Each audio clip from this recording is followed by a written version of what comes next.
morning, or depending when you're watching this, good afternoon, good evening, or good night. My name's Ross, and as always told, out of Voice of Radio. So today we need to have a look at some new cards that have gone and been revealed for Crimson Haze. And here's a cool thing, right? If we look at the English sets for a little while, because I know that's what most of you will be familiar with. We had Paradox Rift, which was a double set and a mini set in Japan. And that is very clearly focused around Paradox Pokemon. We are just heading into the reveal of Temporal Forces, which is just a double set in Japan, no mini set. And that is, again, very much a case of a set which is based around Paradox Pokemon. That's what we've got. And yet Crimson Haze isn't. Crimson Haze is not a Paradox Pokemon set. This is a set where the main Pokemon on the front, it's the Teal Mask. You got Blood Moon Ursaluna, you got Diplin, and you've got Sinistcha. This is a set which is very much going, hey dudes, we are the DLC. We are the Teal Mask. That is this set. And yet they are not shying away from Paradox Pokemon. We've already seen that Screamtail EX is coming, and Iron Thorns EX is coming. Well, now we've got a couple of non-EX Pokemon, and let's start off with Walking Wake. Yeah, that's right, we're getting Walking Wake in Temporal Forces, and as an EX, and now we're getting a non-EX as well. Walking Wake is kind of cool. Is this new card any good? Well, I should mention I did the translations myself, but I have checked with a lovely Antoine Boulet to make sure I've not done anything dumb. And what we've got is single energy starting off 20 damage, heal 20 from this Pokemon. It's just not enough damage. And if it's turn 1 and you're going second and you've got nothing else to do, it's something, but it's not particularly good. Now, if this was a future Pokemon, and I could be using Future Boost Energy Capsule to add damage, and I could be using Cobalion or Iron Crown to add damage, yes, absolutely. If I could be pumping this up to 80 to be KOing Evolving Basics and support Pokemon, oh my word, yes. But honestly, it's not good enough doing 20 damage. But the second attack, the second attack we like a lot more. We like that an awful lot more. Because what we've got here is for free energy, you can put up to 9 damage counters on this Pokemon, and you deal 20 damage for each damage counter you put in this way. I expect this to see play for this attack. Not for the first attack. Although, again, like a cheeky poke for 20 if you've got nothing else to do isn't the end of the world. And, simple things like it's got 130 HP so we can take a hit from a Cramorant. So stuff like that can be very relevant. But this second attack, whack it in a Baxcalibur deck. As far as I'm concerned, you whack this bad boy in a Baxcalibur deck and you are cooking. Because right now, Baxcalibur decks don't have a good single prize attacker. Let alone a good single prize basic attacker. They just don't have one. And yes, I know they play Radiant Greninja, but Radiant Greninja isn't a smash the thing what's in the active Pokemon. That is a cheeky KO on 2 bench Pokemon if your opponent gives you an opening Pokemon. That is not the same. We just saw Owen Cammerman win Dortmund Regionals with Chen Pao.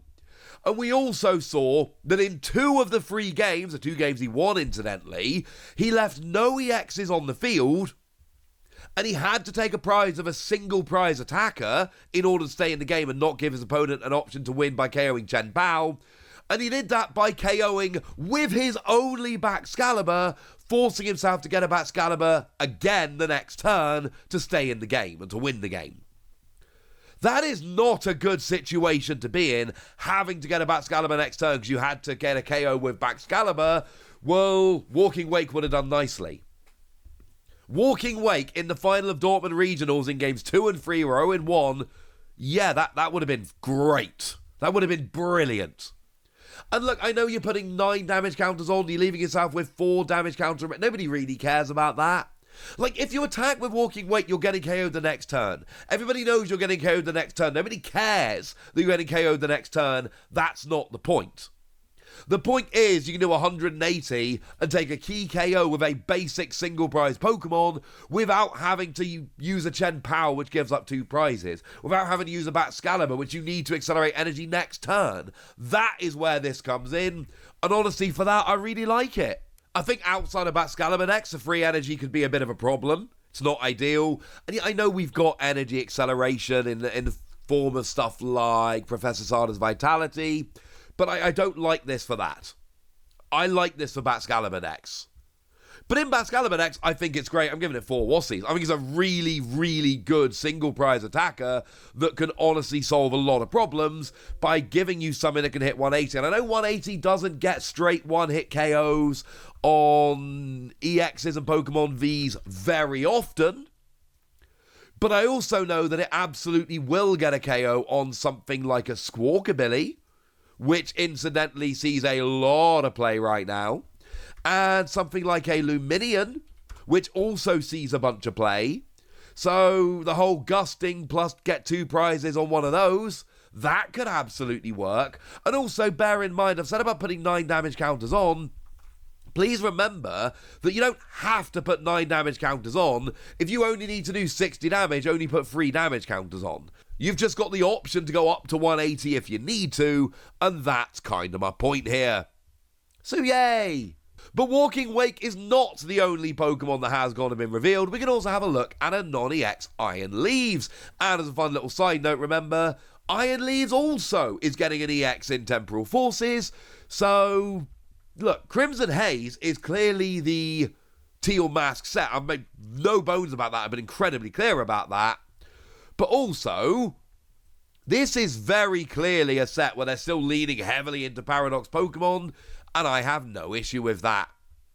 Now, we got lovely Mitsuhiro Arita artwork, and actually we had Kawaii with the Walking Wake, so a couple of the real goats of Pokemon TCG art here. And what we've got here is 120 HP, and for a single grass energy, you search your discard pile for up to 2 Pokemon, reveal them, and put them into your hand.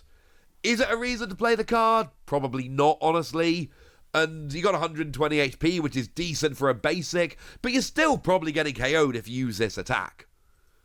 But this is a case of, there are Pokemon in my discard pile. I need those Pokemon.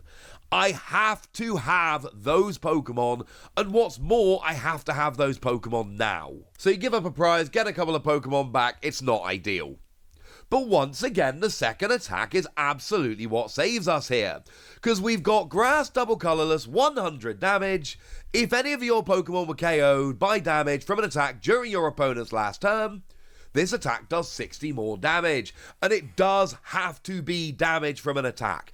If you were KO'd automatically by something like a Roaring Moon, it wouldn't work. If you were KO'd by an ability, that wouldn't work. If you were KO'd by stuff like Poison, I mean, to be fair, that would actually come in during Pokemon Checkup, not during the last turn, but still, that wouldn't count either. It has to be damage from an attack. But 160 for free energy on a basic Pokemon, that ain't too bad. And although up to now we've been thinking about, ancient Pokemon as having the better energy acceleration, these future Pokemon ain't too shabby. Like, you've got your A-Spec Reboot Bot. That is the one that lets you attach an energy from your discard pile to each of your future Pokemon, which is pretty gosh darn good. But then we've also got the new Miraidon, which attaches 2 energy from your deck to your future Pokemon while doing 40 damage, which is actually not too shabby. So you can always, stash an energy early game with Miraidon, and then use your A-Spec at one point and then attach from hand. Or, this could be a great candidate for Energy Switch. Because in any deck where you're accelerating a bunch of energy here and there, Energy Switch becomes a much better option. And actually, these future decks, although they didn't start like it, have ended up being pretty good decks for energy acceleration. So I do think it's absolutely possible that this will work. And you've always got stuff like Double Turbo Energy. Now, I know Double Turbo Energy will reduce the damage you're doing by 20, which isn't ideal, but it will mean you can get the damage off a little bit easier. And this might be a really good point to mention. You hit weakness on Charizard. Now, As it stands, 160 actually with weakness hits 320, which you might notice is actually 10 damage away from KOing a Charizard. No, it's not. Not in future decks, anyway. Because in future decks, you've got Future Booster Energy Capsule, which lets you do an extra 20 damage. Boom, that's your KO. You've got Cobalion that sits on the bench and does an extra 20 damage. And now, all of a sudden, you're hitting 180. Which, oh look, is enough to get the KO. And even if you use double turbo energy, you generally need one modifier between the Tool and the Cobalion. It's not Cobalion, it's Iron Crown, it's Future Cobalion. You know what I mean? But you need one modifier to get a KO on Charizard. If you use double turbo energy, you just need two modifiers then. But it's still just a Tool and a basic Pokemon on the bench. Let's not go pretending it's some impossible combo to pull off. It's not. And that is the real niche here. Now, the weird thing is, we're actually seeing over in Japan right now, where Temporal Forces is essentially legal, the sets that make up Temporal Forces for us are legal in Japan right now, we're actually seeing the EX Iron Leaf seeing a bunch of play. And the reason it sees a bunch of play is because it's got an attack for free energy that does 180, which, as mentioned, is a magic number, but also it's one of those abilities when you bench it, you can move it to the active and move a bunch of energy over to it. But it's still then a 2-prize liability. So I really like this as a Charizard counter, and it will take out single prizes as well really easily. It works nicely for that. But I like it most as a Charizard counter, and it's a little awkward because you do need one modifier, but again, it's really not that hard to get either a basic Pokemon or a Tool. And the energy isn't perfect, but between Miraidon and Reboot Bot and Double Turbo, it's really not the end of the world. And now all of a sudden these future decks have a good answer against Charizard. I'm giving this one a very tentative 4 Wassies. And because I know a lot of people are going to make the connection, we will just briefly mention, yes, this is the new Tropius. Like, it's very, very similar. That one was 2 energy, 30 plus 90 if a Pokemon was KO'd last turn. This is 3 energy, so 1 more, 100 plus 60. But you go from 120 to 160. And crucially, like I've said, the ease of which you can KO a Charizard in a future deck, that's what makes this, in my eyes, better than Tropius. And Tropius has actually seen a bunch of play in Lost Zone decks, because you can accelerate the energy with Mirage Gate, and that's lovely. It is rotating when we hit the rotation instantly. When we get to EUIC, we are losing it.